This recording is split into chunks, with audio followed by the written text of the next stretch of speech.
Cube Radio.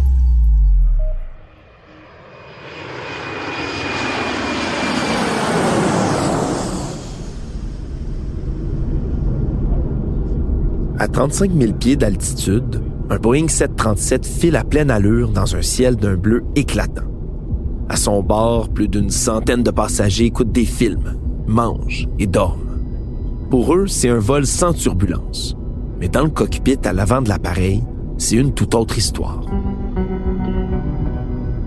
Assis aux commandes de l'habitacle, le pilote regarde ses instruments de navigation, puis fait un signe de tête entendu à son acolyte au poste de copilotage.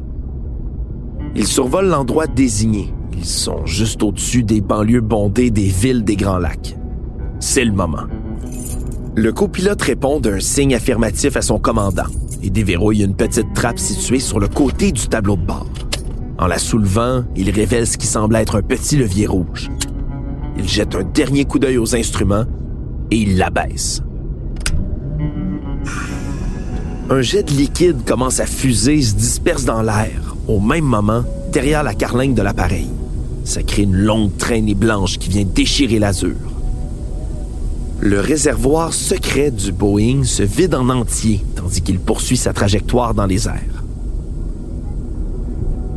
Une fois leur tâche accomplie, les deux complices referment le compartiment secret et reprennent leurs occupations de pilotage. Le capitaine observe de nouveau le ciel et se demande silencieusement quel genre de produit chimique il a bien pu répandre aujourd'hui. Un agent stérilisant? Un médicament? Ou encore un cocktail pour contrôler la météo? Peu importe, après tout.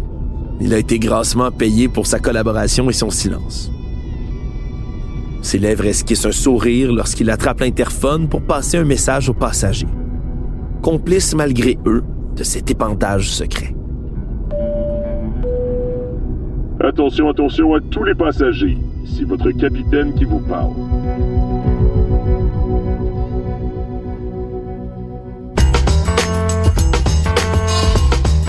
Ici Alexandre Moranville-Ouellette et bienvenue à Ce n'est qu'une théorie, un balado qui démystifie les théories du complot, les conspirations et les phénomènes occultes.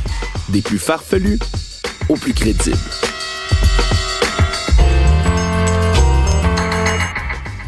Dans cet épisode, on va aborder les théories complotistes les plus répandues sur le climat de notre planète, sur les méthodes soi-disant utilisées pour tenter de le manipuler. On va entre autres se pencher sur la théorie des chemtrails, qu'on pourrait traduire par la théorie des traces de produits chimiques, et on va discuter du supposé grand complot que seraient les changements climatiques. Mais on va aussi prendre le temps de départager les manipulations impossibles et irréalisables des véritables tentatives de contrôle climatique qui ont existé et qui existent. Et on va voir ce que ça représente comme danger exactement. Le scénario que je vous ai présenté en début d'épisode est un récit fictif basé sur une théorie complotiste très tenace qui circule encore beaucoup sur le web au sein des communautés conspirationnistes. La théorie des chemtrails.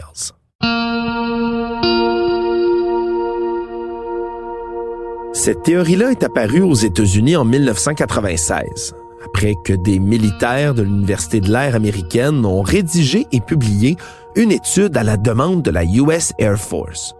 Les auteurs devaient déterminer comment l'aviation américaine pourrait tenter de maîtriser le climat d'ici quelques années, dans le but de parvenir à une suprématie militaire et aéronautique. Débuté durant la guerre froide, ce programme cherchait ni plus ni moins à transformer le climat en arme, en créant des tempêtes ou encore en ruinant l'agriculture d'un pays ennemi. Ces recherches se sont finalement révélées être un échec.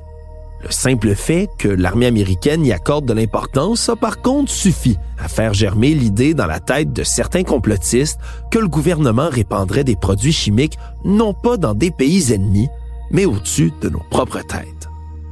Et ces supposés produits, ce seraient ces traînées laissées dans le sillage des avions que l'on peut apercevoir dans le ciel, les chemtrails.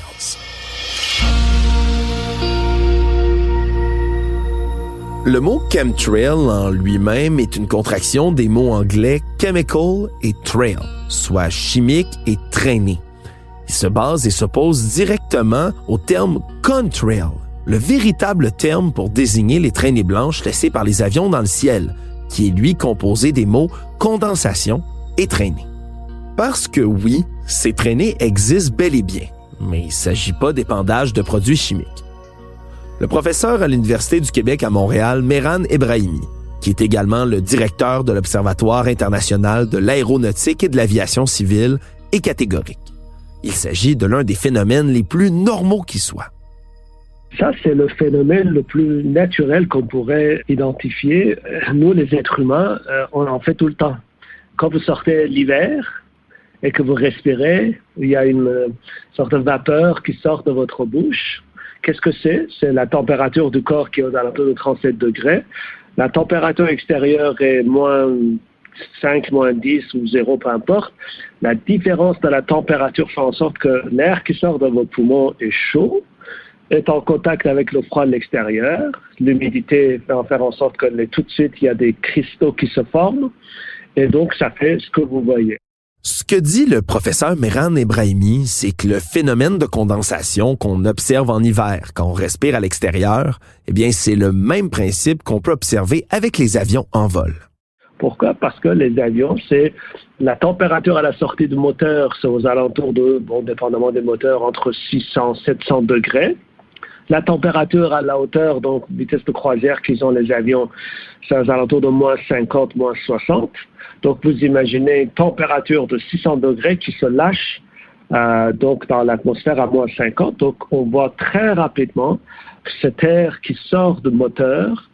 Bien sûr, pas seulement l'air pur, là, mais il y a des suies, il y a des choses de moteur aussi, là, mais qui sort. Et donc, ça fait tout de suite une cristallisation. Donc, les molécules d'eau de l'humidité donc se cristallisent et ça fait une condensation. C'est ce qu'on voit dans les avions, un peu comme vous en hiver quand vous respirez. C'est un peu la même chose. Mais pour les gens qui croient à la théorie des chemtrails, cette explication-là fait juste masquer la vérité. Le gouvernement créerait en fait des nuages artificiels avec des produits chimiques. Ces nuages artificiels-là resteraient supposément plus longtemps dans le ciel que les traînées de condensation ordinaires et seraient chargés de particules de métaux lourds comme l'aluminium ou le titane. Ou encore, ils seraient chargés de polymères microscopiques néfastes pour la santé et l'environnement. C'est quoi l'objectif des gouvernements dans tout ça au juste? C'est là que ça devient moins clair, parce que les théories qui sont avancées pour justifier les épandages sont nombreuses et variées. Pour certains, les chemtrails serviraient à affaiblir les défenses immunitaires, ce qui permettrait d'altérer la santé de certaines catégories de population. En gros, on rendrait des gens volontairement plus faibles, ou encore même stériles à coups de produits chimiques. Tout ça dans le but de servir les intérêts d'un programme secret de dépopulation. Les gouvernements voudraient réduire ou encore contrôler de cette manière-là le nombre d'êtres humains sur la planète.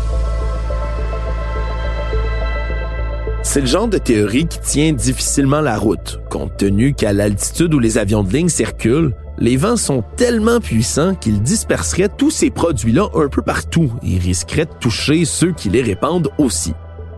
Ce n'est d'ailleurs pas la seule contradiction qui touche le processus d'épandage en lui-même. Il faut également trouver le moyen d'embarquer et de répandre secrètement le produit à partir de l'avion lui-même, rappelle le professeur Mehran Ebrahimi. C'est-à-dire que le fait de vouloir utiliser les avions, les moteurs d'avions pour épandre quelque chose, c'est absurde, pour des raisons très concrètes. Connaissez-vous beaucoup de produits chimiques qui passent à travers la température de plusieurs milliers de degrés à l'intérieur d'un moteur qui garde ses propriétés d'origine? C'est pas possible, ça n'a pas de sens. Ou alors on dit peut-être qu'il y a un système d'épandage, mais quand vous regardez les ailes d'avion et tout ça, ce système-là n'existe pas. Donc ça, c'est pas du tout réaliste et réalisable. Donc on ne peut pas modifier la composition, la pureté, la particularité de kérosène qui va dans le moteur d'avion, parce que ça pose des problèmes majeurs, des problèmes graves en termes de combustion et le rendement du moteur. Donc ça, c'est pas quelque chose qui est possible.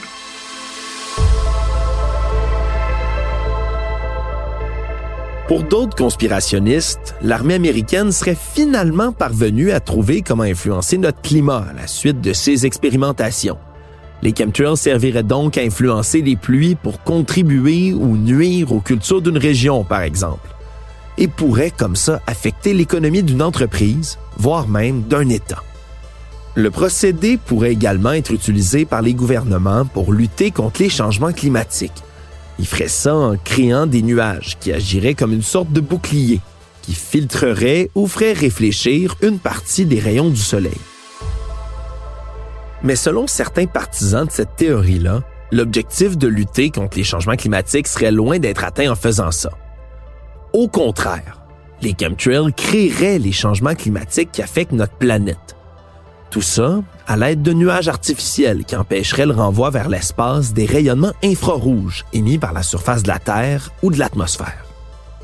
Cette hypothèse-là peut sembler particulièrement étrange. Après tout, pourquoi on souhaiterait volontairement contribuer à un phénomène qui affecte tous les habitants de notre planète? C'est à ce moment-là que deux théories conspirationnistes se rejoignent et se complètent. Dans un instant, on va voir comment la théorie des chemtrails et la théorie de la conspiration climatique s'unissent.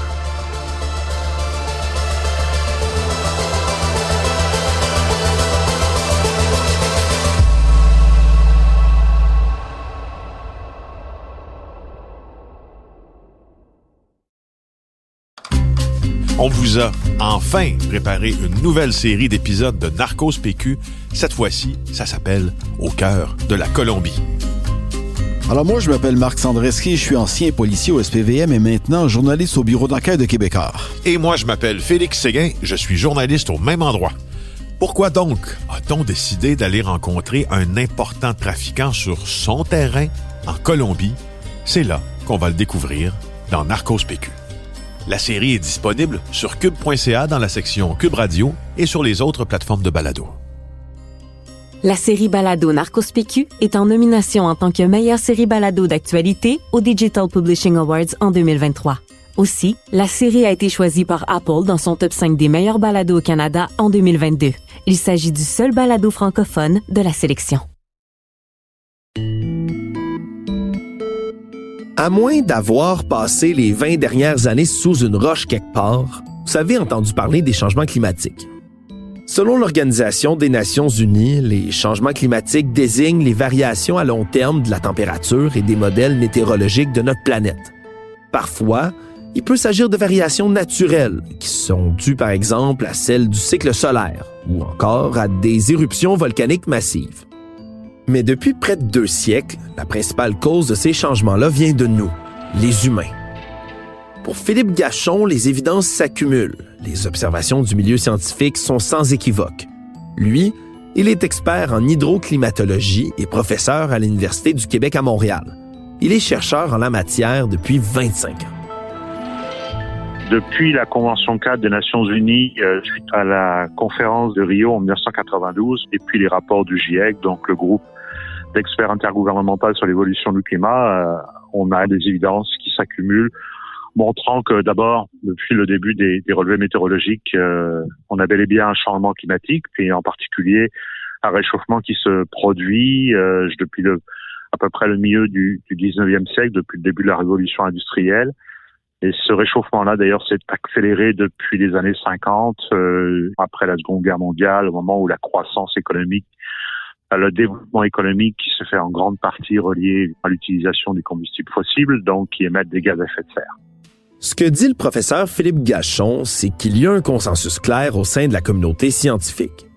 Mais au sein de certains mouvements, on refuse de croire à la réalité des changements climatiques. Ces complotistes-là avancent généralement que la science derrière le réchauffement climatique aurait été inventée ou déformée pour des raisons idéologiques ou financières. Et ça, ce serait fait à coups de fautes professionnelles et criminelles de la part des scientifiques du monde entier. Au sein d'un autre mouvement encore, c'est différent. Les changements climatiques existent bel et bien, mais ils ne seraient pas causés par les humains, mais plutôt par des processus naturels. En gros, la température changerait partout sur le globe complètement par elle-même, peu importe ce qu'on fasse. Une hypothèse qui est complètement farfelue, selon Philippe Gachon. Donc le réchauffement est bel et bien là et s'accélère depuis justement les années 50.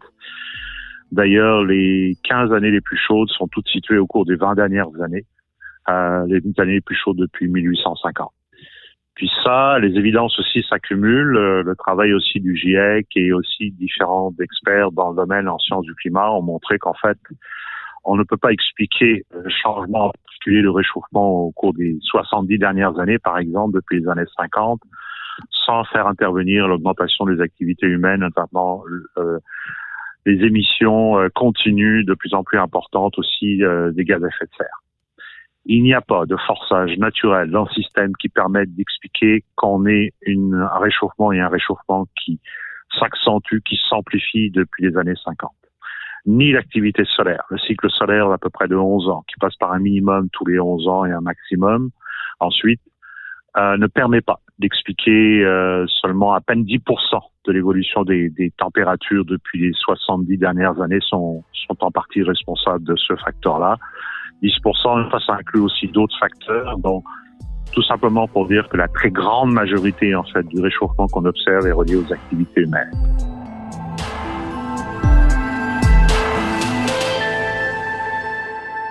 Il est très clair que l'activité humaine est la principale cause des dérèglements que nous vivons. Des phénomènes tels que l'élévation du niveau de la mer et l'intrusion d'eau salée ont tellement progressé que des populations entières ont dû se déplacer. Les sécheresses prolongées, alimentées par une augmentation des températures, exposent des populations au risque de famine.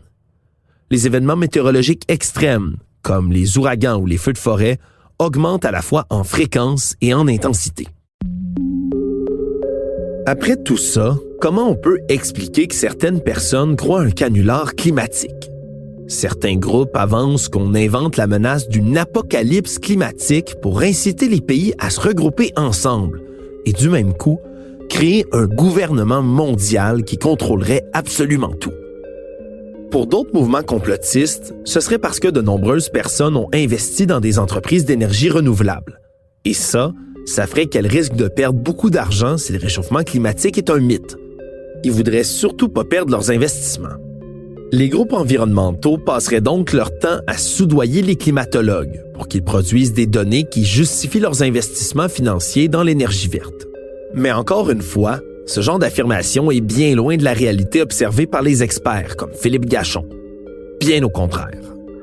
Alors, est-ce qu'il y aurait un complot et le financement des énergies renouvelables qui serait à l'origine de ce complot-là? La réponse est non. Et je vais donner un chiffre, même si ce chiffre-là est en train de changer. Au Canada, pendant des années, notamment pendant le gouvernement conservateur, M. Harper, on a financé les énergies fossiles et en particulier plus de 90% du financement sur les énergies vertes s'en aller vers l'industrie pétrolière. Donc, clairement, c'est pas l'endroit où on a investi le plus en particulier au Canada, notamment les énergies renouvelables. Ce que raconte Philippe Gachon, c'est qu'après le départ du gouvernement Harper, l'objectif était de réduire les émissions de gaz à effet de serre, et notamment dans le secteur pétrolier. Mais il est clair qu'au Canada en particulier, c'est en train de changer, mais on n'a pas complètement inversé cette tendance-là.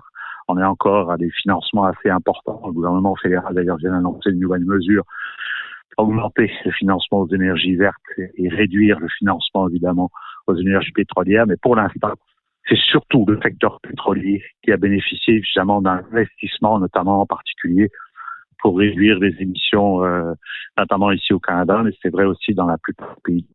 C'est vrai au Canada, mais aussi dans la plupart des pays. Le secteur pétrolier a bénéficié d'investissements pour réduire ses émissions. Mais il y a une autre industrie qui doit attirer notre attention, le transport aérien.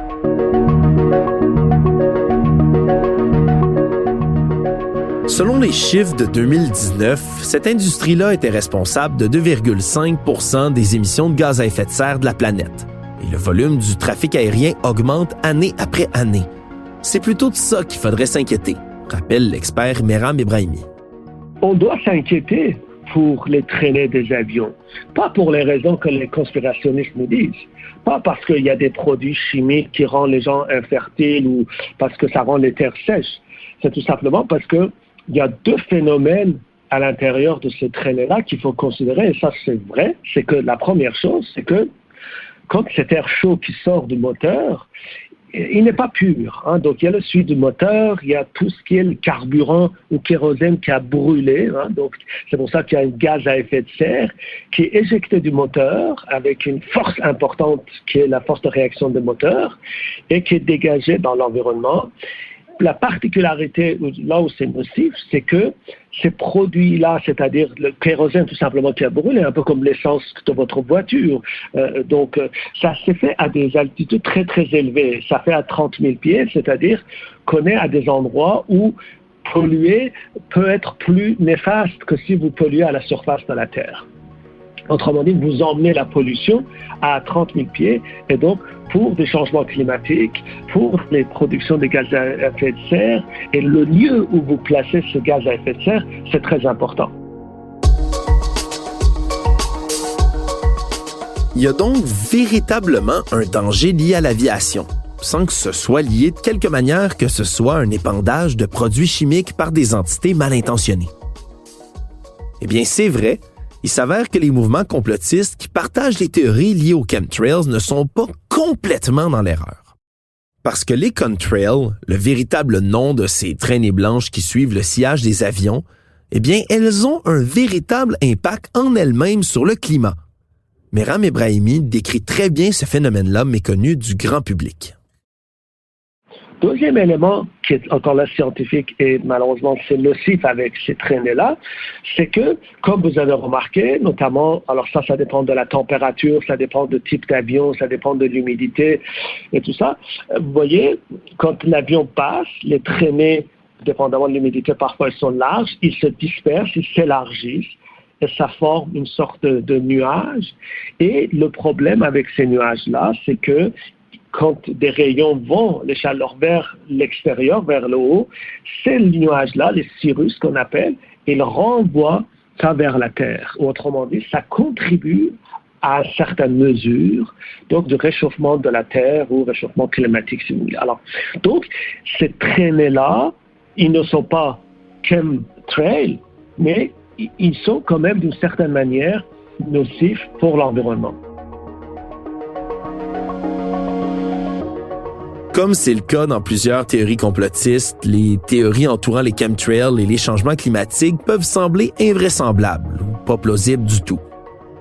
Mais ce qui est très réel, c'est l'impact que ces théories-là peuvent avoir, alors que certains officiels, certains chefs de parti et certains gouvernements reprennent ce genre d'arguments partout dans le monde pour justifier leur inaction climatique.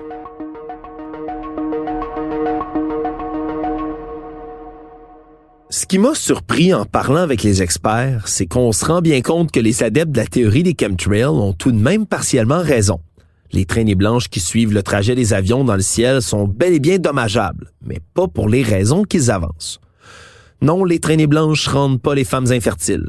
Non, les traînées blanches ne vont pas épandre de produits qui vont ensemencer les nuages avec de la pluie pour contrôler le climat. Ce qui se passe, c'est que les traînées derrière les avions, eh bien, elles répandent haut dans les airs de grandes quantités de gaz à effet de serre. Ce qui se passe, c'est qu'en plus de toute la pollution générée normalement par les avions, c'est que les traînées blanches contribuent activement à l'effet de serre en bloquant les rayonnements terrestres. Et ça, c'est pas une théorie du complot. Pour notre part, il est facile de retrouver les sources de nos informations, justement pour en vérifier la crédibilité. Parmi les nombreuses sources consultées pour traiter du sujet d'aujourd'hui, celle-ci pourrait particulièrement vous intéresser. Les études de l'Université Harvard sur la théorie du complot des chemtrails. Les archives de Greenpeace sur leur position sur les chemtrails et les traînées blanches. Le dossier du journal Le Monde sur l'origine de l'apparition de la théorie des chemtrails. Et finalement, le dossier du journal The Guardian sur les chemtrails. Un énorme merci à Philippe Séguin au montage et Anne-Sophie Carpentier à la réalisation. Ici Alexandre Moranville-Ouellette, merci d'avoir été des nôtres et n'oubliez pas, quand il vous manque des faits ou que vous n'êtes pas certain d'une idée, dites-vous que ce n'est qu'une théorie.